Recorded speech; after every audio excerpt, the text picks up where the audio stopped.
మాజీ ముఖ్యమంత్రి వైఎస్ జగన్ ప్రతిపాదించిన మావిగన్ ప్లాన్ పై జాతీయ స్థాయిలో చర్చ జరుగుతోంది. ఇప్పటికే దేశంలోని పలు రాష్ట్రాలలో ఇలాంటి గ్రోత్ కారిడార్స్ డెవలప్ చేస్తూ ఉన్నారు.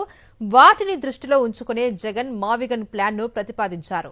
మావిగన్ ను అద్భుతమైన ఐడియా అంటూ జాతీయ స్థాయి ఆర్థిక నిపుణులు కొనియాడుతున్నారు. ఏడాదికి 4 పంటలు పండే బంగారం లాంటి 1,00,000 ఎకరాల భూముల్లో 2 లక్షల కోట్ల అప్పుతో అమరావతిని నిర్మిస్తానని చంద్రబాబు చెబుతున్నారు. పైగా రాజధాని నిర్మాణం నిరంతర ప్రక్రియ అంటూ ఊదరగొడుతున్నారు.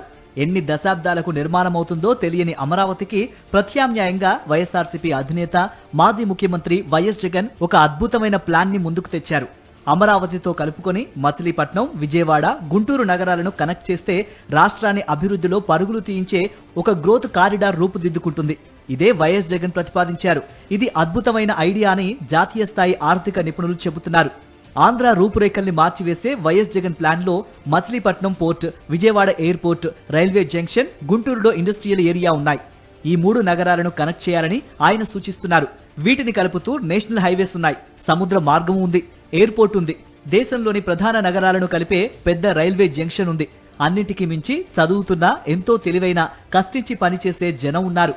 20,000 కోట్లు ఖర్చు పెడితే చాలు అద్భుతమైన గ్రోత్ కారిడార్ సిద్ధం చేయవచ్చునని జగన్ ప్రతిపాదించారు. ఇప్పటికే దేశంలోని పలు ప్రాంతాల్లో వైఎస్ జగన్ ప్రతిపాదించినటువంటి గ్రోత్ కారిడార్లు అభివృద్ధి చేస్తున్నారు. డిఎన్జిఐఆర్ పేరుతో ఒక ప్రాజెక్టు నిర్మాణమవుతోంది. దాద్రి, నోయిడా, గజియాబాద్ ఇన్వెస్ట్మెంట్ రీజియన్ పేరుతో ఉత్తరప్రదేశ్, ఢిల్లీ రాష్ట్రాలను కలుపుతూ కొత్త ప్రాజెక్టు క్రియేట్ చేస్తున్నారు. 2 రాష్ట్రాల్లోని మొత్తం 80 పట్టణాలు, గ్రామాలు ఈ ప్రాజెక్టులో ఉన్నాయి. 2041 సంవత్సరం లక్ష్యంగా జాతీయ రహదారుల మీదుగా ప్రభుత్వ భూముల్లోనే 40,000 ఎకరాల్లో డిఎన్జిఐఆర్ ప్రాజెక్టు రూపుదిద్దుకుంటోంది. ముంబై, థానే, పూణే నగరాలను కలుపుతూ మహారాష్ట్ర ప్రభుత్వం కూడా ఒక అద్భుతమైన ప్రాజెక్టును డిజైన్ చేసింది. ముంబై నుంచి థానే మధ్య దూరం 40 కిలోమీటర్లు, థానే నుంచి పూణే మధ్య దూరం 90 కిలోమీటర్లు. దీన్ని ముంబై పూణే ఇండస్ట్రియల్ రీజియన్ కింద డెవలప్ చేస్తున్నారు. ఈ 130 కిలోమీటర్ల పరిధిలో 1200 గ్రామాలను కలుపుతూ Mumbai port, Pune express highway, Mumbai international airport, Mumbai Pune railway జంక్షన్లను కలుపుతూ ఇండస్ట్రియల్ కారిడార్ అభివృద్ధి చేస్తున్నారు. ఇప్పటికే ఈ ప్రాజెక్టులో భాగంగా Mumbai to Pune express highway పూర్తయింది. ఏపీకి పొరుగునే ఉన్న తమిళనాడులో కూడా మావిగన్ తరహాలోనే 2 ప్రాజెక్టులను డిజైన్ చేసి పనులు కూడా చురుగ్గా చేస్తున్నారు. మొదటిది చెన్నై కన్యాకుమారి ఇండస్ట్రియల్ కారిడార్.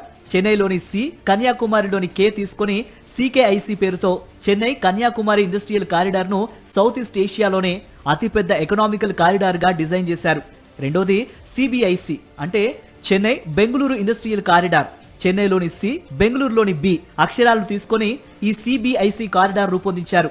560 కిలోమీటర్ల పరిధిలో చెన్నైలోని port, Chennai to Bengaluru national highway, Chennai బెంగళూరులోని ఇంటర్నేషనల్ ఎయిర్పోర్ట్లు, చెన్నై సెంట్రల్ రైల్వే స్టేషన్ ఇలా అన్నింటికీ లింక్ చేస్తూ ఈ ఇండస్ట్రియల్ కారిడార్ డెవలప్మెంట్ పనులు శరవేగంగా సాగుతున్నాయి.